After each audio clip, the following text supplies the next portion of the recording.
Hey hey, salut tout le monde, je m'appelle Félix. Pour aujourd'hui, je vais vous parle de Shlink. Dans le fond, ça va être un URL shorter, mais ça fait beaucoup plus que ça. Fait que je vous montre ça.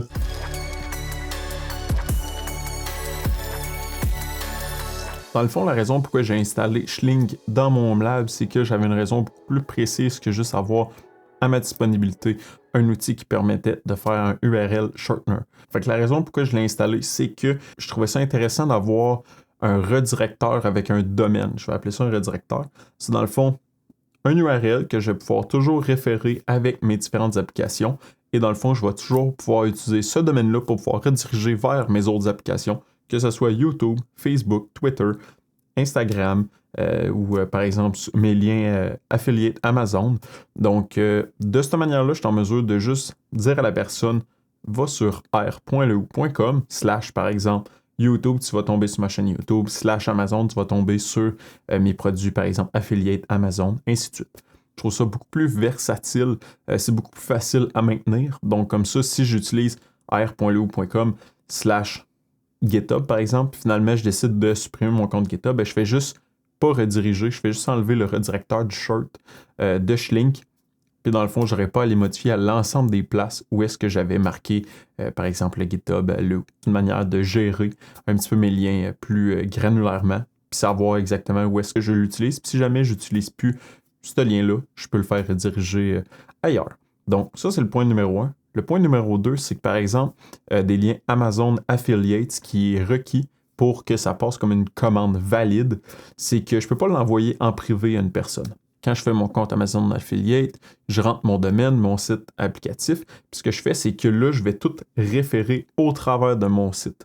De cette manière-là, si jamais vous cliquez sur r.leu.com / par exemple Amazon, ça serait Road PodMic. Cliquez sur le lien, vous êtes redirigé sur le Amazon Affiliate. Ça va faire que, indirectement, vous allez passer par mon site sans le savoir, mais Amazon, il est content, je suis content. Puis ça me permet de toucher un petit surplus pour continuer à encourager la chaîne. C'est les deux principales raisons. Puis je trouvais ça cool aussi d'avoir ça dans mon lab au lieu d'utiliser, par exemple, la fonctionnalité qui est présente dans Cloudflare. Donc, je vais vous la montrer, mais je vais vous montrer aussi pourquoi j'ai utilisé Shlink, parce que Cloudflare avait une limitation de seulement de 3 règles. Donc, pour vous faire visualiser un petit peu, si on saute sur Omar, donc le dashboard, je vais vous montrer un petit peu qu'est-ce que je veux dire par là. C'est que, par exemple, si je viens ouvrir Little Link, vous allez voir, vous tombez sur mon site, en quelque sorte. Si jamais vous allez sur YouTube, vous allez voir en bas à gauche que c'est marqué r.leu.com / YouTube. Facebook, même chose pour Facebook. GitHub pour GitHub. Initialement, dans le fond, c'était youtube.com / par exemple c/leu pour ma chaîne. Facebook, c'est la même chose. Donc, de cette manière-là, je suis en mesure d'avoir, comme je l'ai dit, mon propre domaine qui me permet de rediriger vers d'autres sites. Je vais vous montrer Shlink. Ça ressemble à quoi? Comment on va le configurer? Mais je veux vous le montrer, puis je veux aussi vous montrer la version de Cloudflare pour vous dire pourquoi que j'utilise ça.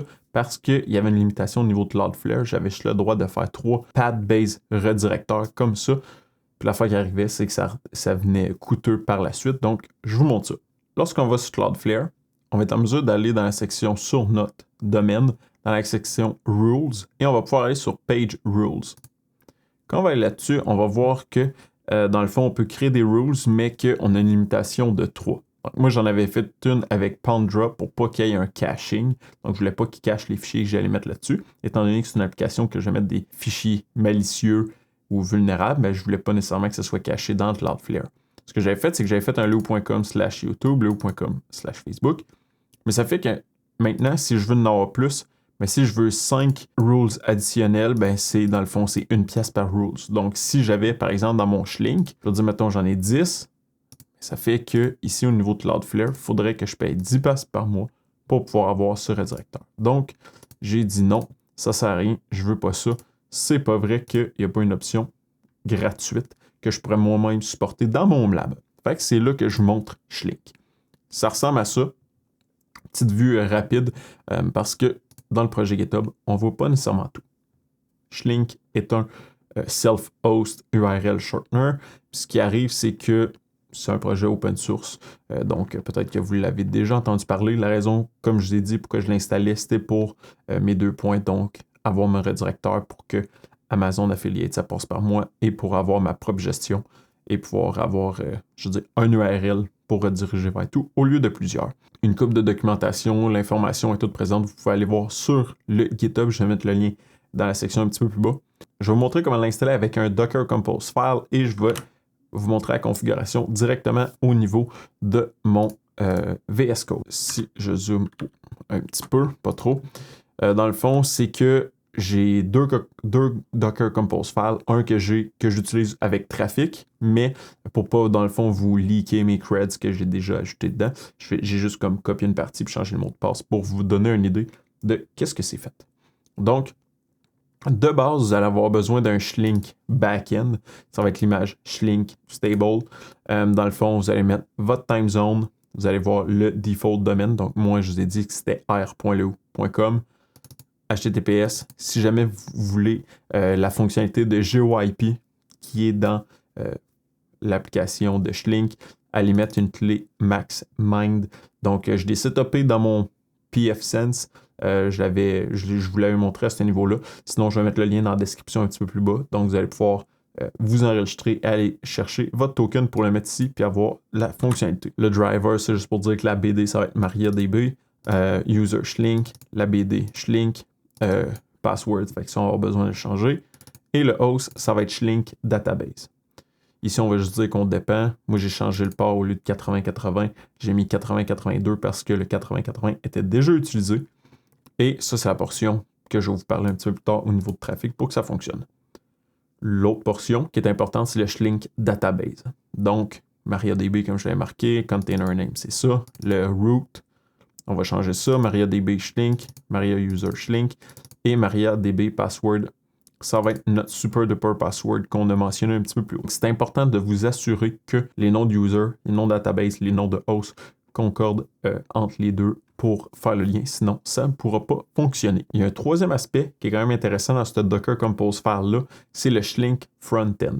Normalement, je vous ai montré ici l'outil en soi de Shlink, mais en théorie, on n'est pas forcément obligé d'utiliser ce front-end-là pour faire la configuration, comme on le ferait probablement via des command line API, mais je trouve que c'est vraiment un game changer d'avoir l'interface web, donc je vous le recommande. Ça, c'est le Shlink Front-End, puis dans le fond, ça n'a pas besoin de grand-chose, c'est que ça va juste permettre de faire la connexion entre le front-end et le back-end, puis je vais vous montrer comment le faire. C'est avec une petite clé, une commande Docker, puis on obtient notre clé. Pour la portion Traffic, ce qui va arriver, c'est que moi, j'utilise Traffic comme reverse proxy. Et dans le fond, j'ai déjà fait une vidéo là-dessus, donc je vais la mettre un petit peu plus haut, donc si jamais vous voulez aller la regarder. Puis ce que ça fait, c'est que ça permet d'accéder de l'externe via Cloudflare à mes propres applications que je host.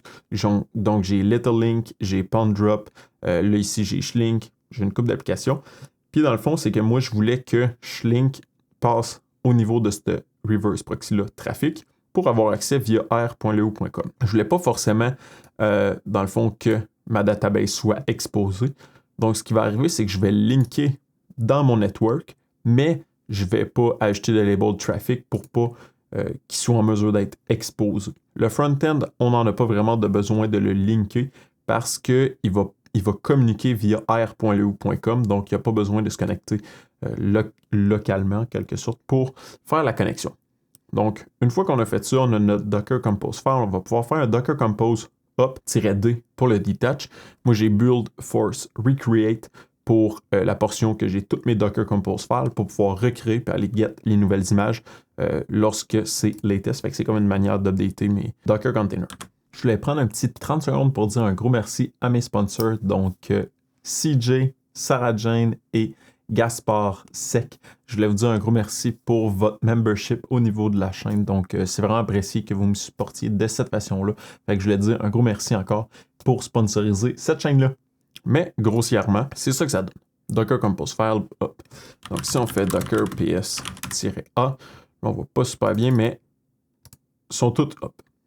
Ça fonctionne, parfait, c'est good. Ce qui va arriver, c'est que quand vous allez le rouler, vous allez arriver sur Shlink initialement, vous allez tomber sur une page comme ça. Ça va vous demander de faire la gestion de vos serveurs. Donc, dans ce cas-là, vous allez avoir Create Server. Là, ça pourrait être un test. Vous allez mettre votre URL et la clé d'API ici. Votre clé d'API va être générée à partir d'une commande. Donc, la commande, ça va être docker exec schling backend schling. Dans ce cas-là, c'est le schling backend, étant donné que notre nom de container, c'est ça. Donc, si vous le nommez seulement schling, ici, ça va être schling. Dans le cas que c'est schling backend que vous l'avez nommé, vous allez faire ça comme ça. Ça va vous donner une clé d'API que vous allez pouvoir copier-coller dans votre interface ici pour faire la connexion à votre serveur. Ce qui va faire que par la suite, quand vous allez cliquer dessus, vous allez embarquer sur une interface comme ceci. Fait que grossièrement, ça peut quand même être facile à configurer. Pas vraiment de grosses étapes. L'important, les gros points, c'est de vous assurer que vous avez un domaine. Donc, si jamais vous voulez le faire accessible de l'externe, ça vous faut un domaine. Donc, si jamais vous le faites avec Cloudflare, vous avez un domaine, par exemple, leo.com. C'est un A-record. Vous faites un cname r.leo.com. Puis, votre cname va pointer vers leo.com. Donc, de cette manière-là, tout va fonctionner. Quand vous allez arriver, ça va fonctionner aussi. Vous allez pouvoir vérifier. Et je sais qu'il y avait une... Ici, dans le fond, il y a une requête qui s'appelle r.leo.com/res/v3/eld. Puis si on va là-dessus, c'est juste pour vous donner une idée. Et ça va venir dire que ça passe. Ça fonctionne. Donc, si jamais vous n'êtes pas en mesure de reacher cette page-là, ça veut dire que l'URL ne fonctionne pas de votre part et que vous devez vérifier pour voir si vous avez bien fait votre configuration au niveau de Cloudflare, au niveau de trafic et au niveau de la clé d'API pour être sûr qu'elle fonctionne bien. Lorsqu'on arrive sur ce dashboard-là, première portion, dans le Settings, on va venir mettre le Dark Theme parce que sinon le Light Theme, pas très cool. Les Real Times Update, Short URL, on peut venir faire quelques mini configurations, comment on veut sorter la liste d'URL, puis si on a d'autres items qu'on voudrait manipuler ou jouer avec. Mais grossièrement, il n'y a pas grand-chose à faire. Au niveau du serveur, c'est juste venir manager vos serveurs si jamais vous en aviez plusieurs. Dans mon cas, j'en ai juste un. Lorsqu'on est sur l'overview, on va voir le nombre de visites qu'on a, le nombre de sites qu'il n'y a juste jamais eu de visite, le nombre de short URL qu'on a et le nombre de tags. Si on veut ajouter une nouvelle URL, dans ce cas-là, je vais faire ça là pour Reddit. Donc, si je viens faire ça comme ça, je viens faire ça comme ça, Reddit, et que je fais save. Là, ça va me dire leo.com, Reddit a été fait, copier. Ça me permet d'arriver sur reddit.com. Donc, si ici, par exemple, je viens faire un edit short URL, je vais pouvoir ajouter, par exemple, un tag supplémentaire. Le title, je vais pouvoir venir mettre, par exemple, Reddit.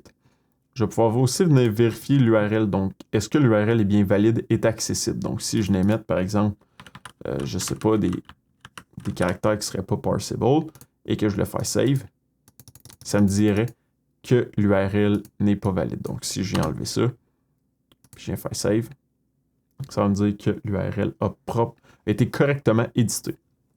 Donc, si jamais on veut des redirections device spécifiques, donc pour les devices Android, Apple ou pour les desktops, on pourra avoir des liens un petit peu différents pour avoir une meilleure adaptation au niveau des devices.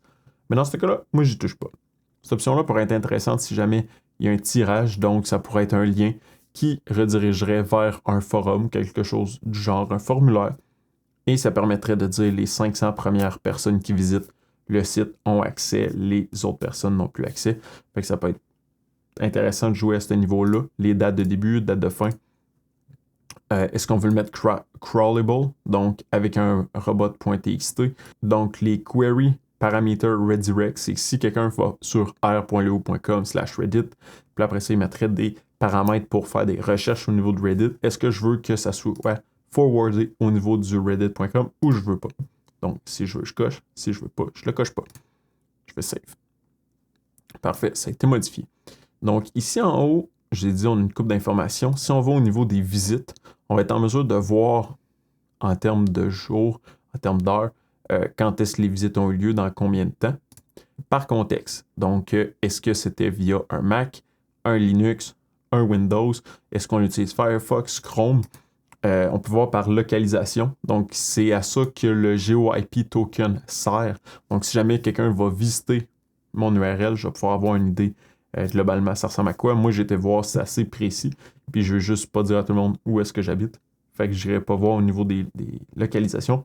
ni au niveau de la liste parce qu'on va voir les différentes informations au niveau de la liste des visites de ce site-là. Donc, grossièrement, l'application ressemble à ça.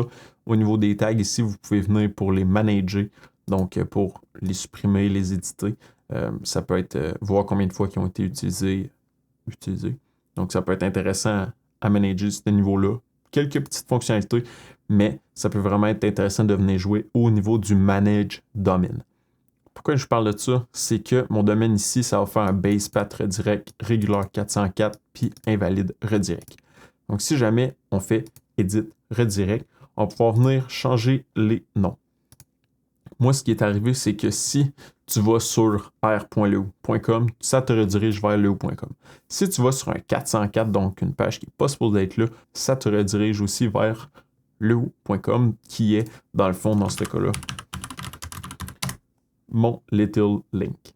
Donc, ça ressemble un petit peu à ça. Donc, si jamais tu cherchais YouTube, puis tu as mal typé YouTube, tu vas tomber sur leo.com et après ça, tu vas pouvoir recliquer dessus et aller sur r.leo.com/YouTube.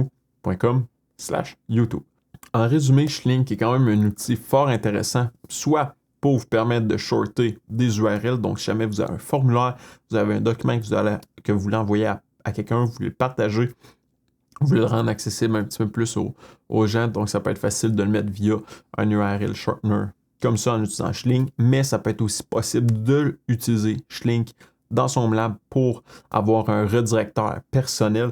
De cette manière-là, vous êtes en mesure de rediriger vers vos différentes applications. Tout ça en passant vers votre domaine.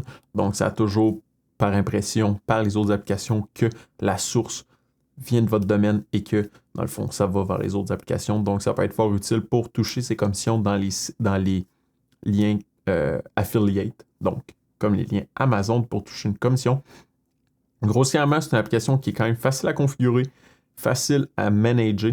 Donc, vous avez quelques petites configurations à faire, mais grossièrement, c'est plug and play, donc vraiment facile. Le plus difficile, c'est de configurer votre domaine, votre sous-domaine et configurer juste un petit peu pour avoir des mots de passe assez forts au niveau de votre Docker Compose file. Si jamais vous avez aimé la vidéo, mettez un thumbs up, c'est toujours encourageant. Si jamais vous avez des questions, commentaires, allez mettre ça dans la section un petit peu plus bas. Joignez la communauté sur Discord pour partager vos connaissances avec nous. Partagez la vidéo en grand nombre et on va se dire à la prochaine. Bye bye.